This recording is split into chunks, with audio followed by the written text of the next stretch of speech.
Enterprise TV, a tradition of truth.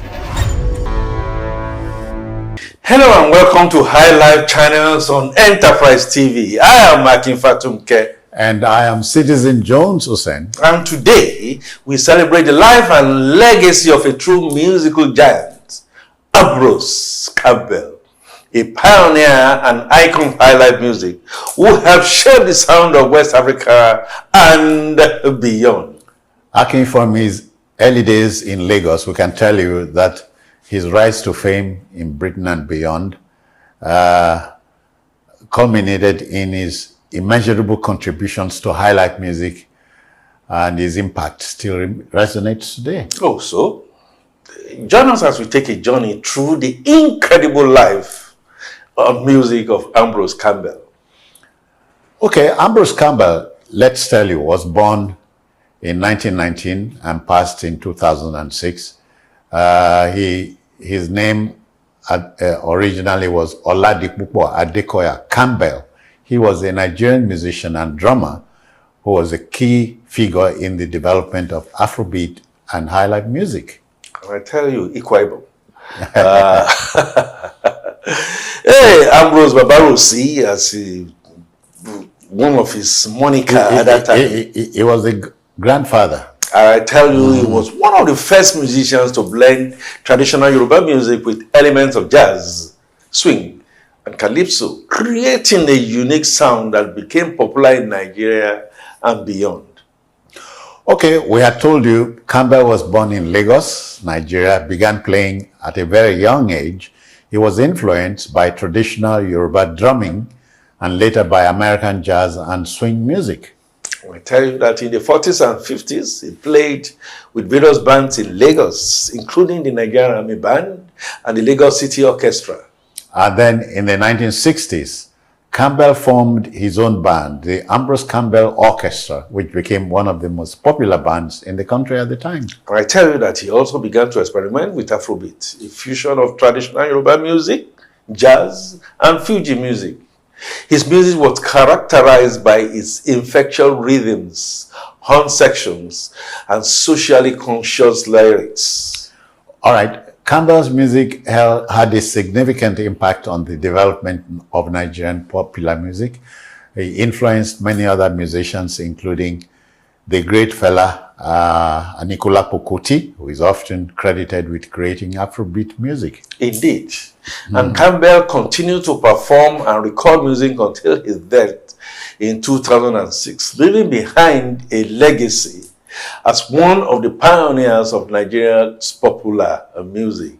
Yeah. Wow, what a trajectory, Citizen Jones. Yeah. And I tell you, Ambrose Campbell has been credited as the founder, the originator of highlife music in the way that it evolved in West Africa and beyond, fusing calypso and fusing jazz, fusing traditional and drum ensemble. Akin, these influences are only natural, given the environment he grew up in. In my early days, in my rookie years in broadcasting, I remember we used to play his music at the time, you know, on vinyl. Oh, vinyl, of course. You had the 78 RPMs, the revolution per millisecond, you know. His master voice. Yeah. And I tell you that for our parents, perhaps even grandparents, it was Ambrose Campbell or nothing. And his history was quite checkered, you know, as a stowaway. His parents wanted him to do something else, but he decided that it was going to be music. And by the time... If the vocation picks you, there's no escaping it. Like a pin to a balloon, it naturally get burst. And by the time he went as a stowaway, and then at was in Liverpool, knew next to nobody, and then his skill, stood in for him. And then before you could say Robinson, before Jack, Europeans were gathering around him to say, who is this prodigy from Africa? Akin, let's also drop this here. African music took its roots from Negro spirituals, if you remember, in the slave trade years. Oh, yeah. And so when slaves were returned, first to Liberia and concurrently to Sierra Leone, the Gambia, and to Nigeria, those forms came back. You remember in Ghana, E.T. Mensah, who remains the godfather of Highlife in that country, also returned, became a trumpeter of note. He influenced people like Jerry Hansen, C.K. Man, and name them. And not to leave a Nigerian version of Zillow here, not to leave, the Victor Elias of this Bobby world. Bobby Benson, the godfather. Bobby Benson, of course, that then came. But there was something about the lyrics of some of his songs. Sounded contemporary at that time and so redound that I learned that even the Beatles copied one of Obladi Oblada without giving life goes on. And it was going to, and I remember Ambrose was not then saying, well, they are small. But some people are saying, no, if the shoe were to be on the other foot, these guys were going to want to skin you alive. Get it straight. Musicians of yore sang our weaknesses, our strengths, sang about societal ills, our few hits and misses. And you can say that the musicians brought that to the fore, because music for them was, a way of getting back. Because music is the main language, that the letter that you're lettered, and it's when you fuse it with rhythm that Ambrose Campbell came with all that time. It was really infectious. Remember the big band effect of Miles Davis and so on. All right. So the influences are there. And the influences will always going to continue. Except that the now generation appear to me, this is a personal opinion, the now generation of musicians appear to be veering off. I don't know if you understand what I mean. Well, it veers off, it's going to veer back. And I'm seeing a lot of collabo. Which is why this channel is dedicating to reviving Highlife music, which was a mainstay for us. It will always be time for Highlife. I would say, ladies and gents, you have to prepare yourself and come and get the lyrics, come and get the rhythm, come and get the swing. Back in the day, of course, you remember the chorus: shake, shake, shake, shake, shake your body, shake your body. Let's have a really good time. Now, I also say that moving along towards the time of his death in 2006, I have it on good authority that Ambrose was trying to stage a comeback. A couple of Highlife aficionados had paid him a visit, and he heard about the fact that Highlife was being dwindling.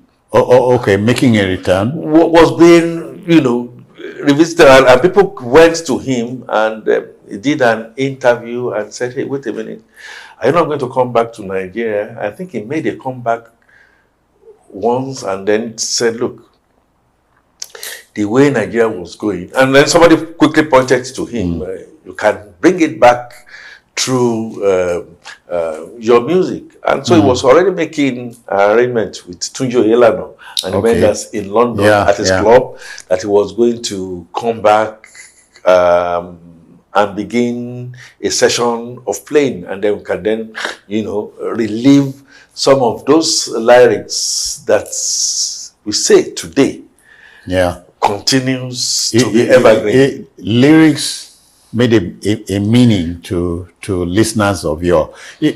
One name that comes to mind here is, I'm just sure you remember Crossday Juba. Oh, Crossday Juba. And his evergreen song, oh, yes. Aletile.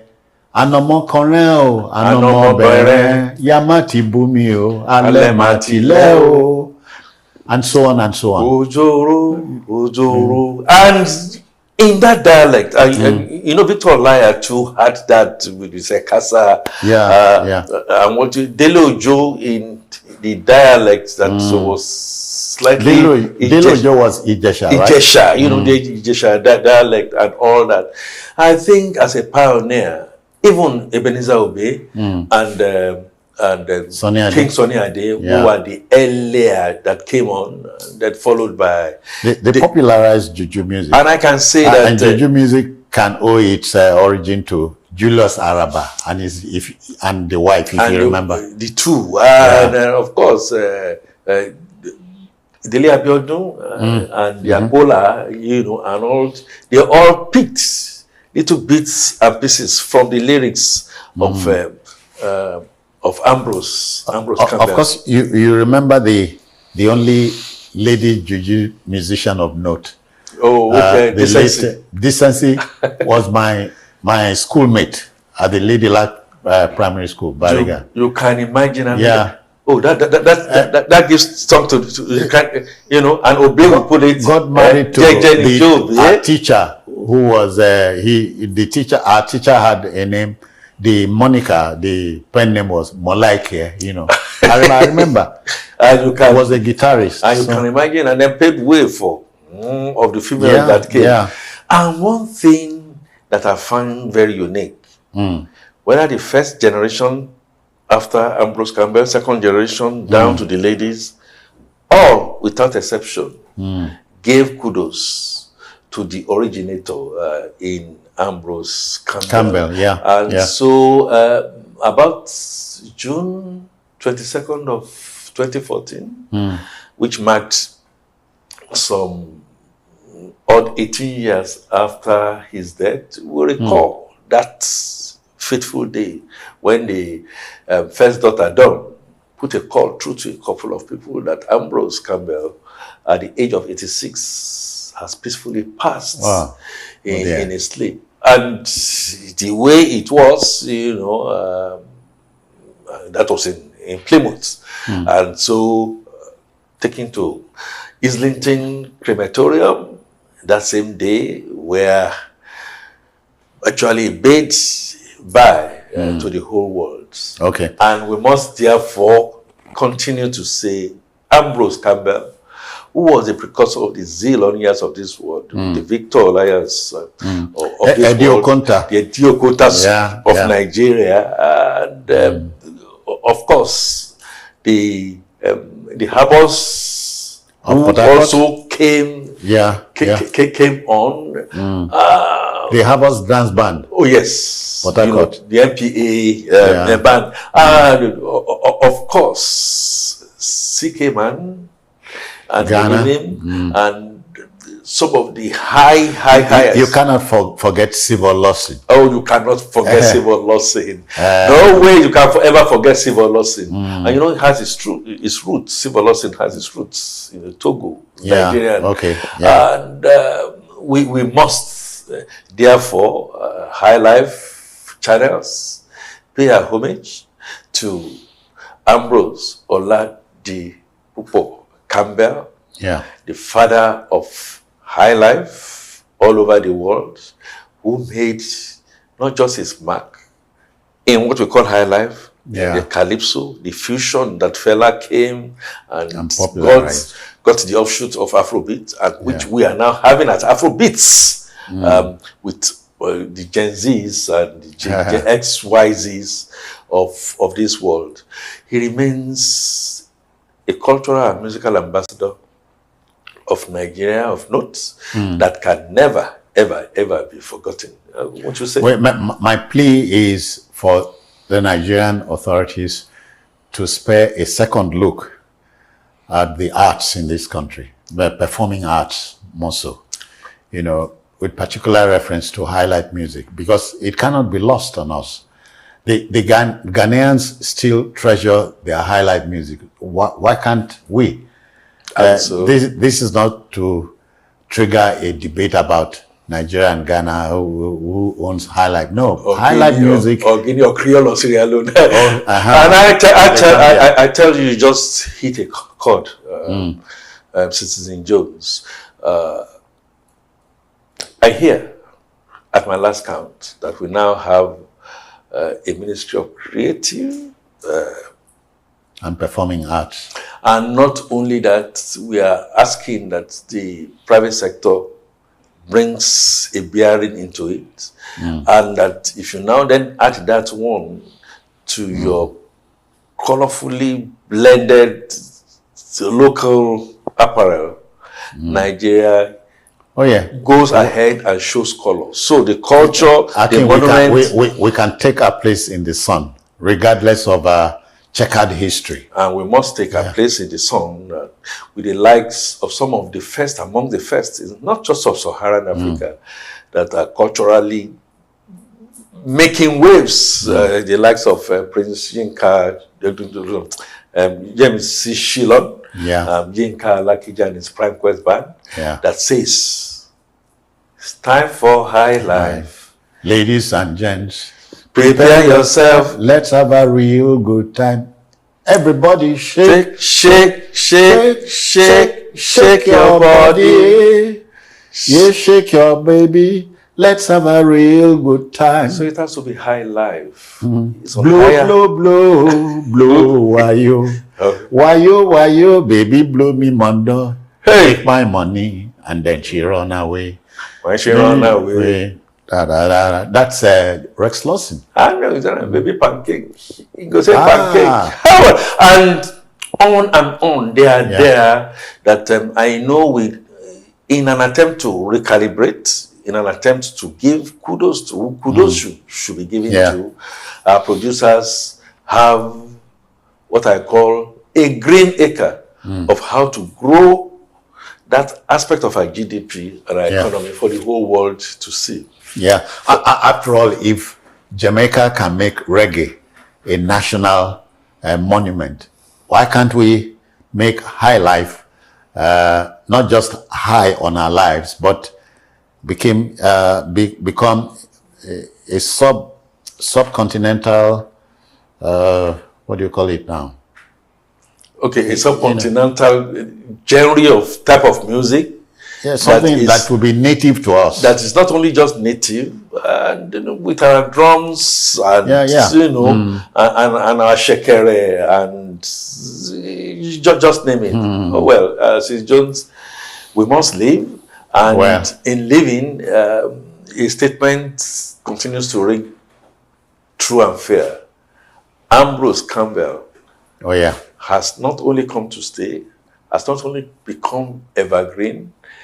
Ambrose Campbell remains a footnote of significance musically. A significant footnote. A significant footnote, yes.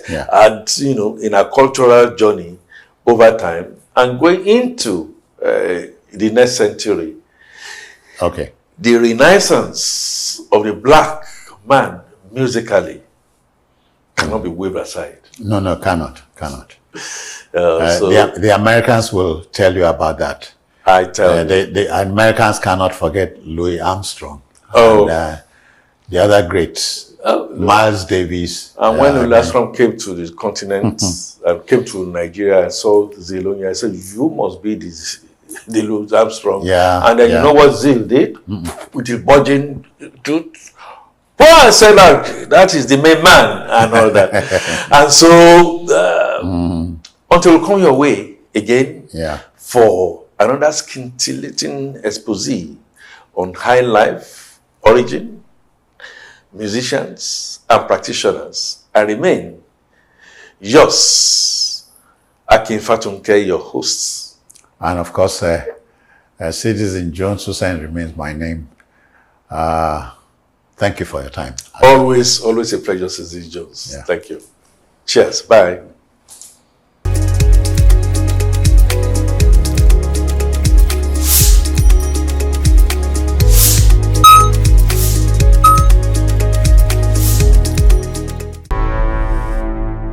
Enterprise TV, a tradition of truth.